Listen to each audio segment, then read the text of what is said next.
Olá você minha amiga, você meu amigo. Estamos começando mais um programa A Hora da Prosa. Mas antes, eu gostaria que você se inscrevesse no canal Jam. Clique no sininho, ative as notificações, compartilhe, curta. Ajude-nos a manter o canal Jam sempre ativo. Vamos ao vídeo de hoje.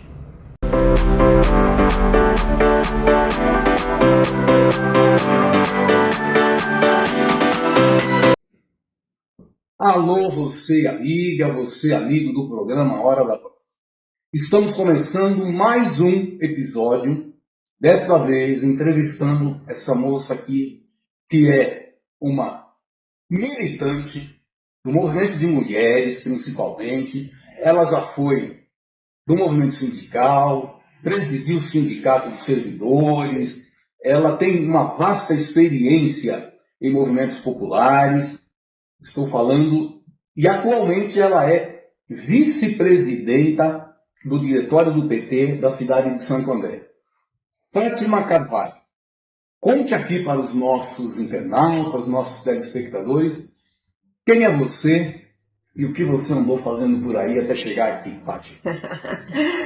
Bom dia, Jerônimo. Bom dia a todos os telespectadores, aos internautas. É um prazer enorme estar aqui. Faz tempo, né, Jerônimo, que a gente vem tentando organizar esse dia, mas é assim, quando você faz muita coisa, às vezes você não tem tanto tempo. E essa sou eu. Bom, quem sou eu? Primeiro, eu gosto muito de ser a Fátima Carvalho, falo isso em todas as reuniões, onde eu estiver. Homens sempre têm sobrenome, né, gente? E mulheres sempre são apresentadas só com o seu primeiro nome. Então, eu gosto de ter o meu nome e sobrenome. Sou Fátima Carvalho, oriunda de Presidente Prudente, que fica no interior paulista, filha de uma família com 10 homens. Desses 10 homens, somente 3 mulheres. Uma família pobre, uma família que não teve condições de nos dar o que necessitávamos de estudo na época certa. Eu vim a me formar muito tarde, eu fiz o ensino médio muito tarde, fiz o ensino fundamental regularmente. Antigamente eram 8 anos, hoje são 9, né? Mas regularmente, na idade correta, mas quando chegou a época do ensino médio, que antigamente era segundo grau, em Presidente Prudente nós tínhamos poucas escolas de segundo grau, e a gente tinha que fazer um vestibulinho. Lembra quando tinha vestibulinho, Jerônimo? Sim. A gente tinha que fazer um vestibulinho e eu fiz esse vestibulinho. E na cidade inteira eu consegui o 3º lugar nesse vestibulinho. O dia que eu recebi essa notícia, eu cheguei em casa dando pinotes de alegria, porque imagina, 3º lugar na cidade inteira, que orgulho, não sei o que e tal. E meu pai, um homem simples do interior, com todas as criações machistas que muitos homens têm, olhou para mim e falou: está comemorando por quê? Não vai estudar. Mulher casa e o marido sustenta. Bem, olha, eu casei algumas vezes, tá, gente? Mas até hoje não teve nenhum marido que sustentou. Se não fosse a minha luta, o meu trabalho e tal, eu estaria aqui falando com vocês hoje. Bom, muitas coisas aconteceram ali naquele interior, até que eu me casei muito nova, com 16 anos. A gente tinha muito essa coisa no interior também de casar para ser livre, casar para poder fazer algumas coisas que queria e tal. Não foi o meu caso. Eu casei, separei logo depois, porque eu não achei legal chegar na minha casa um dia e encontrar o meu então marido, que era pastor de igreja evangélica, na cama com uma amiga minha. Então, eu vi que não era através do casamento. Separei, logo depois eu estava grávida quando eu separei. E assim que meu filho Fernando, meu filho mais velho, nasceu, eu resolvi vir para São Paulo. Nunca tinha vindo para São Paulo, não sabia a dimensão do que era essa grande São Paulo. Sofri pra caramba, passei fome, mas fui conseguindo um emprego aqui e outro ali, trabalhei como auxiliar de lanchonete, trabalhei como depiladora, como cabeleireira e fui vivendo e criando o meu filho até que eu vim para Santo André em meados de 90. Eu vim para Santo André. Aluguei uma casinha ali no Jardim do Estádio, um porão, que era o que me permitia pagar com o meu salário de depiladora na época, e sustentar meu filho. E trouxe também minha irmã mais nova, a Neuza, que hoje mora em Santos, para morar comigo, para que ela não passasse por todas as coisas que eu passei, por toda aquela que eu já chamo de violência de gênero naquela época, para que ela não passasse por isso. Também trouxe minha irmã para morar comigo. Morávamos nós três. E depois eu me casei novamente, como o nosso tempo é curto, né? Não dá pra gente ficar contando romance. Romances a gente escreve e conta nos livros aqui da Cópia Acesso, né? Isso, muito bem. Então, mas eu me casei novamente, e obviamente dessa vez eu já não tinha pai para me controlar e tudo mais. Eu me casei porque me apaixonei, porque ele se apaixonou e tudo mais, tal. Nesse casamento eu tive mais 2 filhos. Esse casamento também terminou por motivos principalmente do alcoolismo. Lógico que a gente coloca outras coisas nessa história, né? Mas se for ver, o motivo principal foi esse. Mas foi durante esse casamento que eu voltei a estudar. Eu tinha dito lá em Presidente Prudente, eu ainda fiz 1 ano, tá? No colégio, né? Que a gente chamava, que hoje é o nosso ensino médio. Fiz 1 ano, eu estudei 1 ano escondida. Meus pais eram feirantes, eu perdi a primeira e a última aula, porque eu esperava meu pai sair para trabalhar, ia para o colégio, estudava e saía uma aula antes para chegar em casa antes dele chegar na feira e ter dado tempo de eu fazer almoço e dar uma arrumada na casa, para ele achar que eu estava em casa. Mas então eu era meio rebelde, já rebelde até para estudar. Isso deve ter sido uma correria, né? Para você conseguir. Pois era uma correria, era uma coisa louca. O colégio não ficava tão perto de casa, então era uma correria. Correria literalmente, porque eu ia correndo e voltava correndo para dar tempo disso tudo. E eu consegui estudar esse ano todo sem meu pai e minha mãe saberem que eu estudava. Eu tinha pedido para o meu irmão mais velho para assinar a minha inscrição no colégio e tudo mais. Mas, enfim, não dava para viver aquela vida e por isso que veio depois o casamento e toda essa história que eu contei antes. E aí, durante esse segundo casamento, foi que eu resolvi voltar a estudar, a fazer o ensino médio. Completei o ensino médio, mas também ainda era uma vida muito difícil. Os meus 2 filhos que nasceram desse segundo casamento são filhos com deficiência. O Gil, que todo mundo conhece no nosso PT, velho de guerra, né? Um militante afetuoso e ao mesmo tempo arduoso, que tem deficiência intelectual e hoje está com 30 anos, não, 30 é o Renato que tem, está com 37 anos. E eu tive o Renato, a gente veio a descobrir, quando ele já tinha quase 5 anos de idade, tem uma deficiência auditiva, ele é surdo de ouvido e ouve só 80% do outro. Bom, com filhos com essa configuração, exigiam mais trabalho ainda.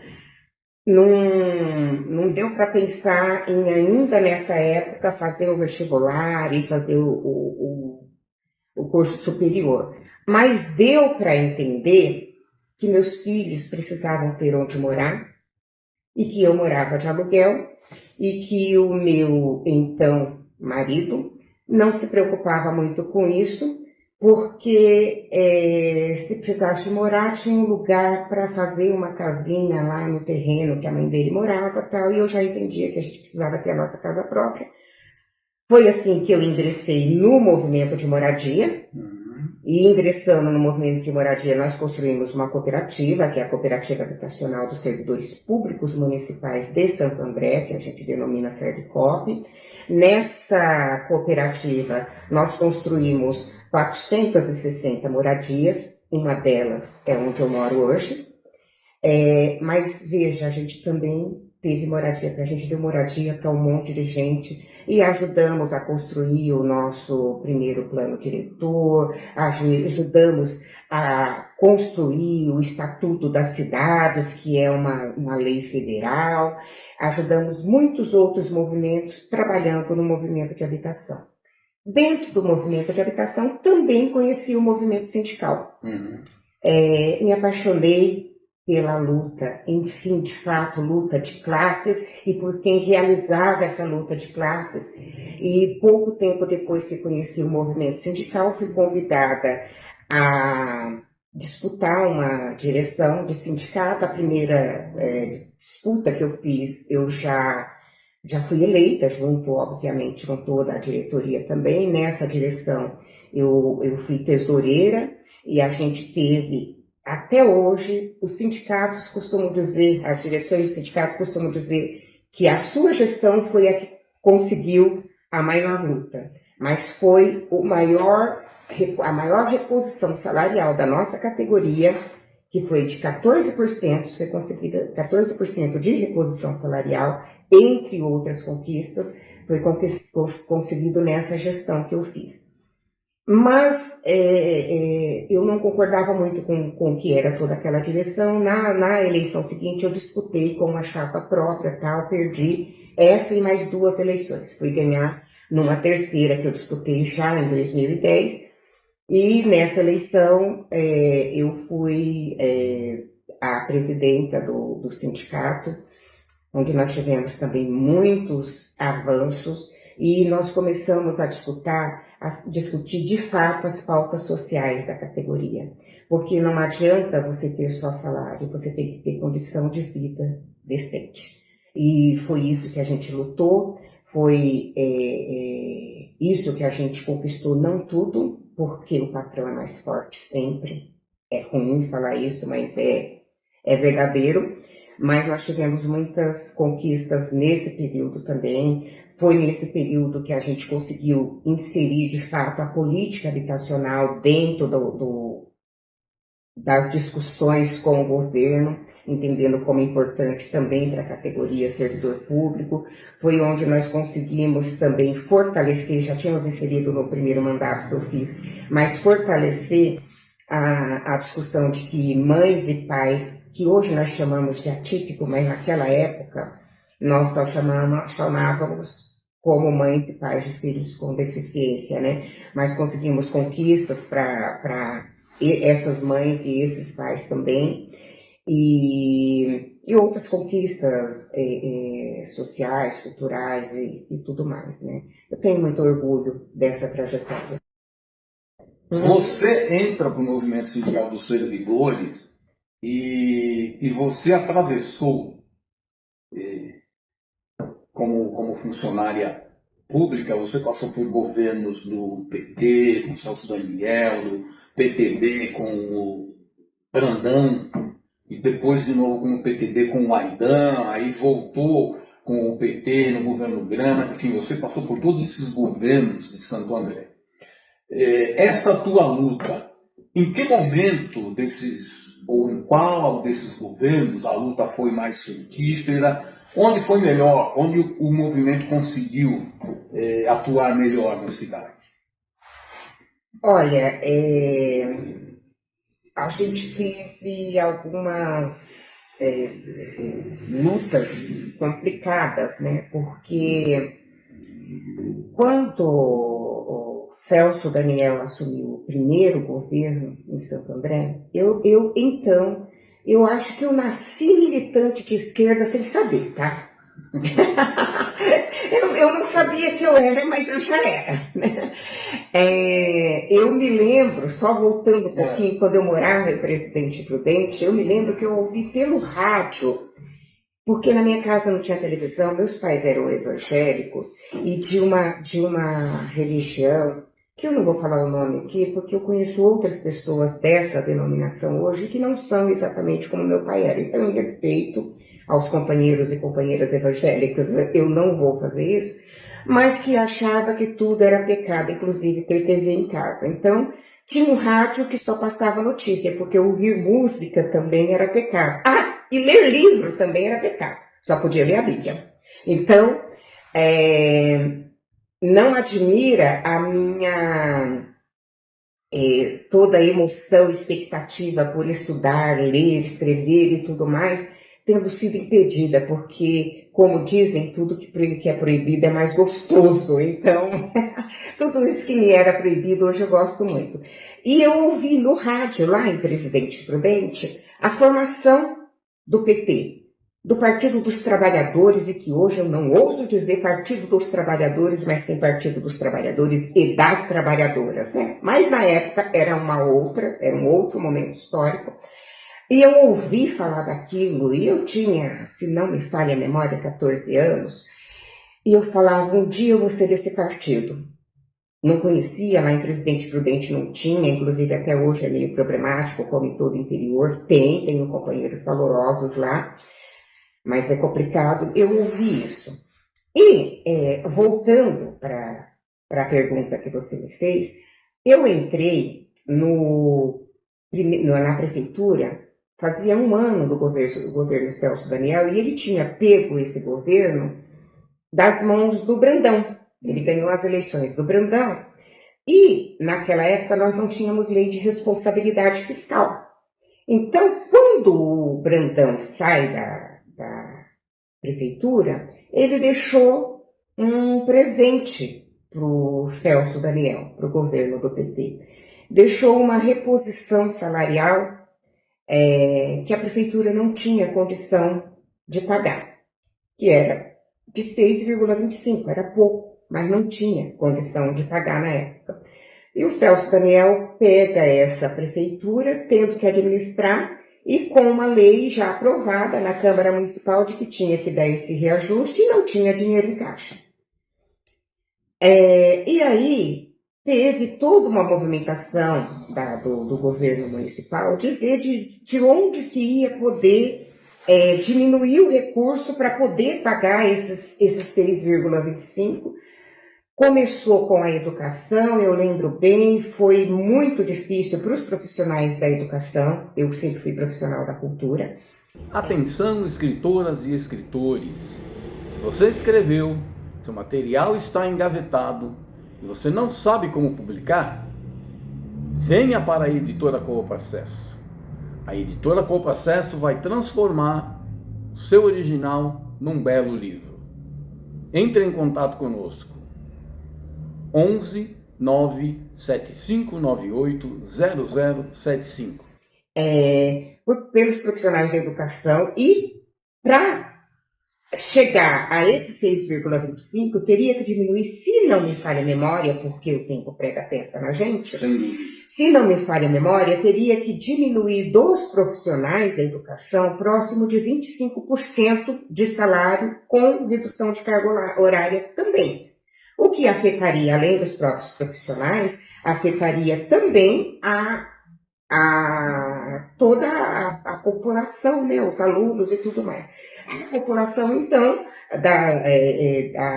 ajudou nessa discussão, junto com os profissionais e as profissionais de educação, tentando organizar para que se dividisse esse peso, né, esse percentual entre toda a categoria. Foi uma luta difícil. Eu lembro que aí chegou-se nesse valor de 6,25, dividindo por toda a categoria, também diminuindo de 6,25% a jornada de trabalho, mas não adianta, trabalhador que ganha pouco precisa de dinheiro no bolso. Então, nós iniciamos uma greve. Como eu disse, eu era simpática ao PT. Eu vim a me filiar um ano depois disso.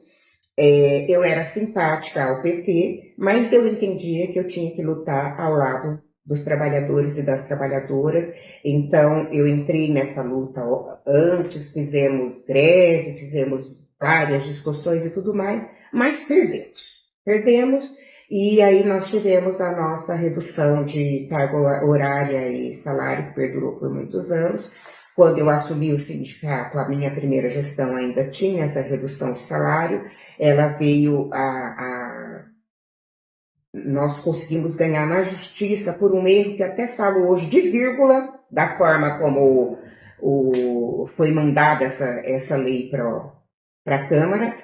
Por uma questão de vírgula, nós conseguimos reverter na justiça e tivemos o nosso salário reconduzido junto com a carga horária e tudo mais. Então, essa foi talvez a nossa maior luta, não tem como negar. Junto com essas outras lutas, nós viemos com a luta de reposição salarial, a classe do funcionalismo público, no geral, é uma classe diferenciada. Até hoje eu não vou conseguir entender. Eu sei que devem ter muitos funcionários públicos e funcionárias públicas escutando a gente. Eu não consigo entender como uma categoria que tem estabilidade não vai para a luta. E não se tem conquista se a categoria não vê junto. Sindicato não é a direção do sindicato. Sindicato é a categoria. Se a categoria não vem junto, sindicato não consegue conquista.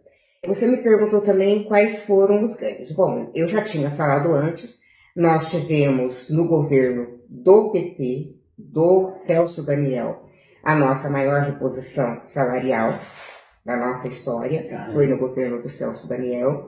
Nós tivemos a nossa política habitacional respeitada e também apoiada também nos governos do Celso Daniel e no governo do João Matamileno. No governo Grana também, tá? Mas nessa época nós não estávamos construindo, mas nós discutíamos política habitacional e tínhamos todo o respaldo da administração. Então, o projeto onde hoje eu tenho um apartamento, ele foi construído em um terreno que a gente conseguiu através do orçamento participativo do PT. Nós conseguimos financiamento por dentro, na época do governo Dilma, que não tinha Minha Casa Minha Vida ainda, mas foi construído crédito solidário. Então, para famílias das mais baixas rendas, era para famílias só até 3 salários mínimos. Nós conseguimos financiamento no governo Dilma, do crédito solidário. Nós conseguimos, através do Conselho Municipal de Habitação, da qual eu era presidenta, nós conseguimos verba em serviços através do Conselho Municipal de Habitação, dentro do governo do PT também. Algumas dessas verbas, por demora no projeto e tudo mais, acabaram vindo para o governo Aydã depois. E foi uma briga explicar para as pessoas que estavam no governo Aydã, que estavam na Secretaria de Habitação, de fato, que eles tinham que respeitar aquilo que foi decidido antes. Respeitaram, mas na força da luta também. Você não consegue nada sem luta. Nós conseguimos algumas discussões sobre pessoas com deficiência, sobre famílias de pessoas com deficiência, também no governo João Matamileno. Então, nós tivemos vários avanços nesses períodos. No período do Aydã, por exemplo, o Aydã tentou cooptar os movimentos sociais, através de mim, inclusive, né? Ofereceu cargo para que fossem cooptados, para que deixassem a luta. Mas nós éramos mais fortes, a luta continuou. A luta está aí até hoje. Alguns foram, sim, cooptados no meio do caminho.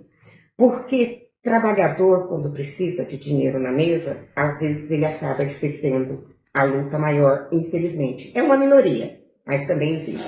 A maioria continua na luta.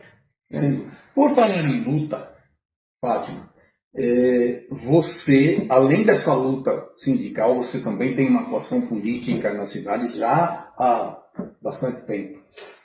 Dentro do Partido dos Trabalhadores, você tem uma projeção que te levou a hoje ocupar o cargo de vice-presidenta do diretório. O diretório do PT recentemente passou por uma transformação, mudou muita coisa lá, muita gente saiu, entrou gente nova. Como é que você está vendo hoje a atuação do diretório do PT em Santo André? Olha, é recente, né, esse nosso mandato. Eu estive em outros mandatos, como você mesmo falou. A minha luta me trouxe para dentro do PT.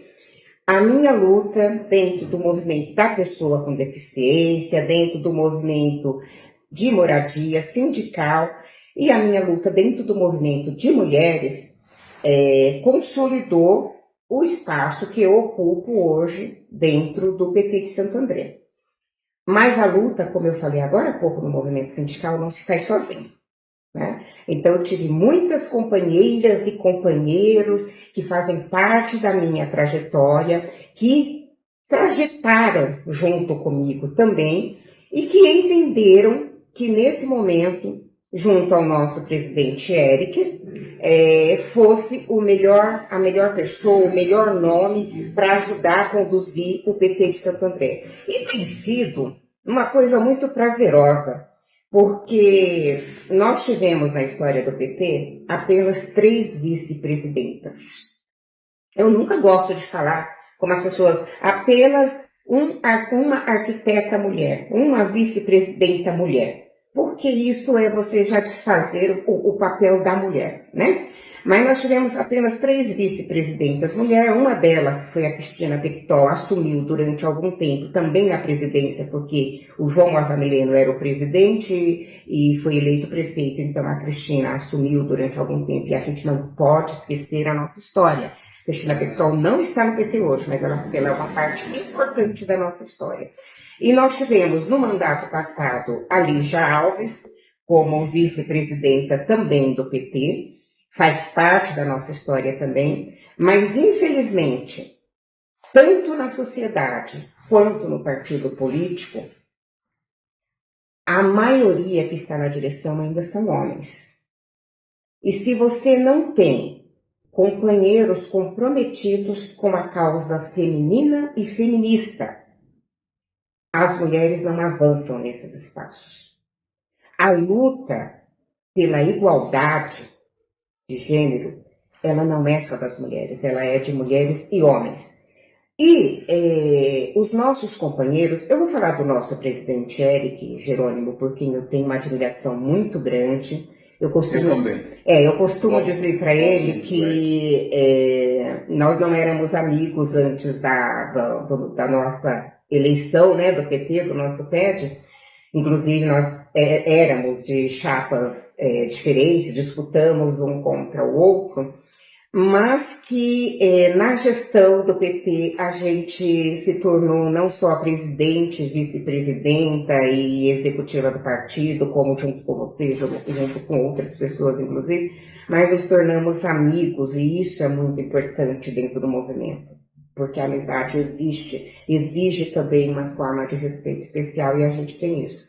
Eu não posso deixar de dizer uma pessoa que é muito importante dentro de eu ter chegado até aqui, que é o nosso companheiro vereador Wagner Lima também.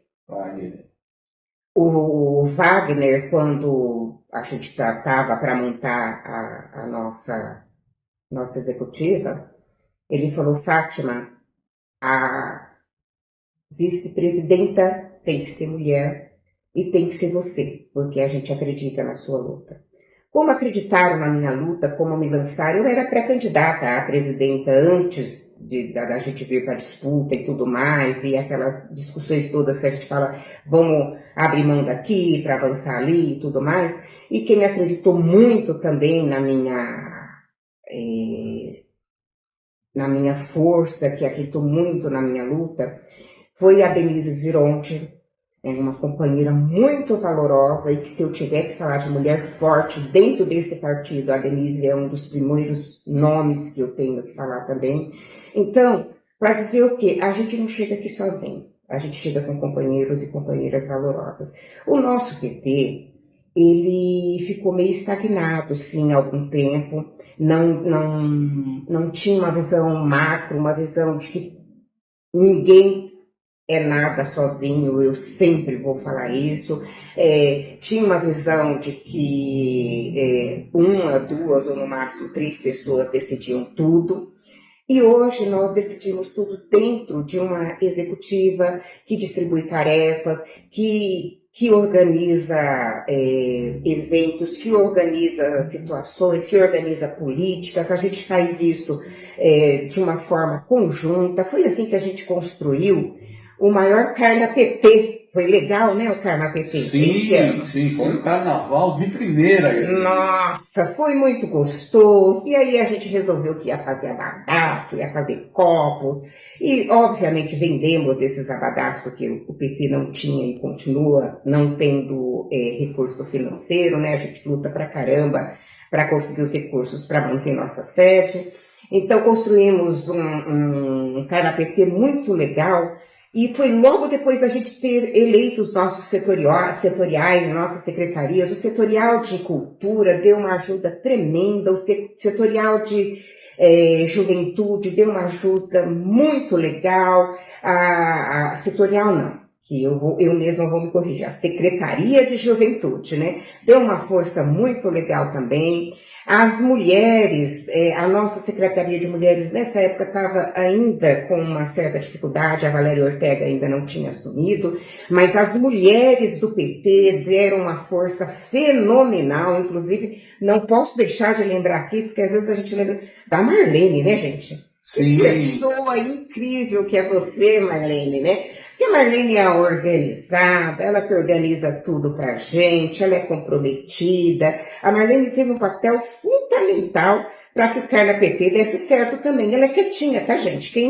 Quem olha a Marlene... Deixa eu só lembrar aqui para os nossos telespectadores, para quem não sabe, a Marlene, ela está falando da Marlene Oliveira, que é chefe de gabinete no gabinete do vereador Tiago Nogueira e que é uma pessoa realmente fantástica. E é uma menina, ela é uma mulher, mas a gente olha e parece uma menina, né? Sim. Muito comprometida com a causa, muito comprometida com as nossas organizações, e não podia deixar de falar da Marlene nessa história também. E olha, sou obrigada a falar novamente do Eric nisso, né? Porque se existe pessoa determinada nesse mundo, é o Eric. Ele resolve que vai fazer alguma coisa e fala, nós vamos fazer e vamos ver o que dá depois.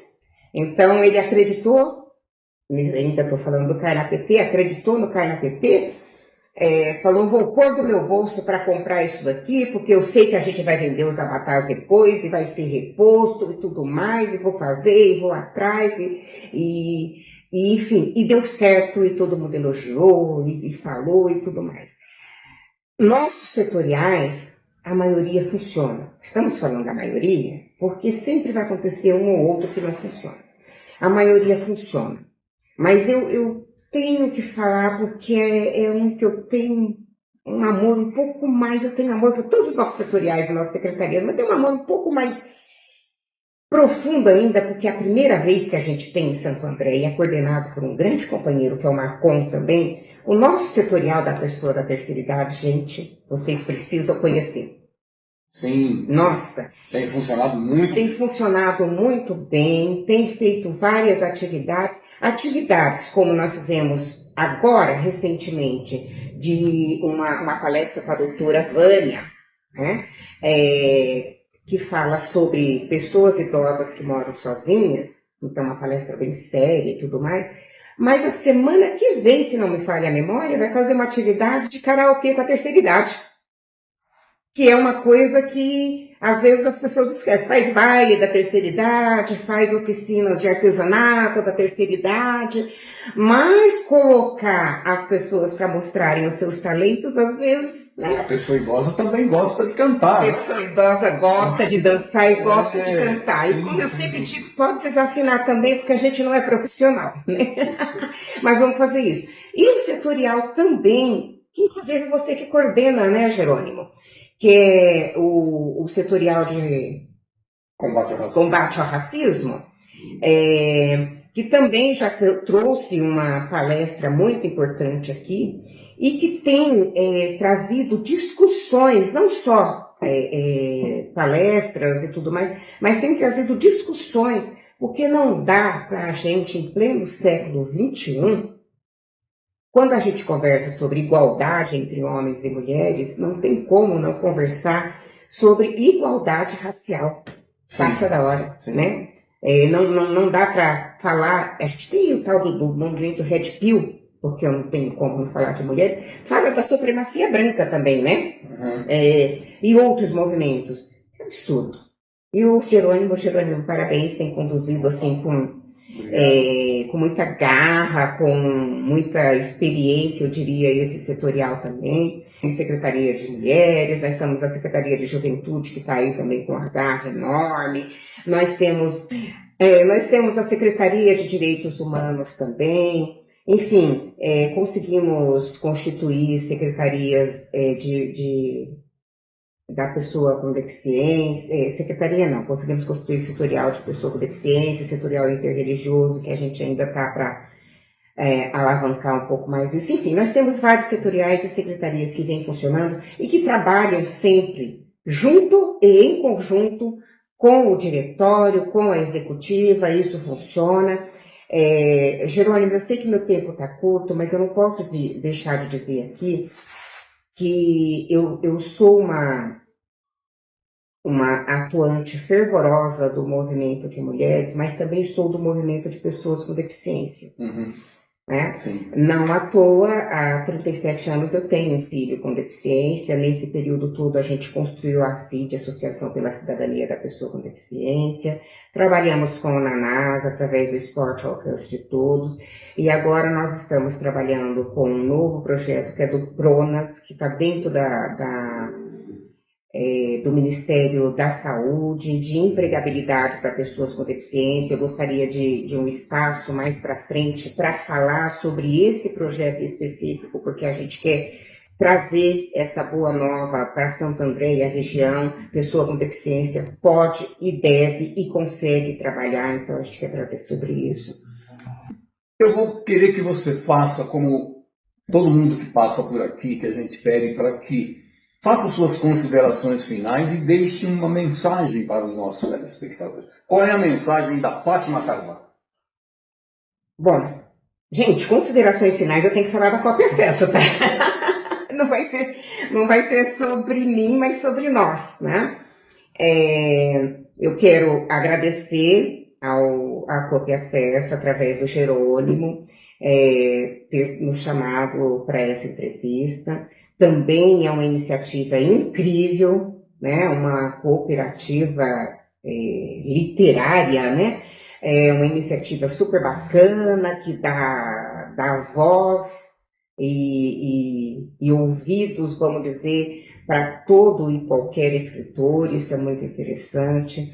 Quero falar que eu tenho um orgulho imenso de ser, independente de vice-presidenta ou não do Partido dos Trabalhadores e das Trabalhadoras, mas eu tenho um orgulho imenso de ser militante do Partido dos Trabalhadores e das Trabalhadoras.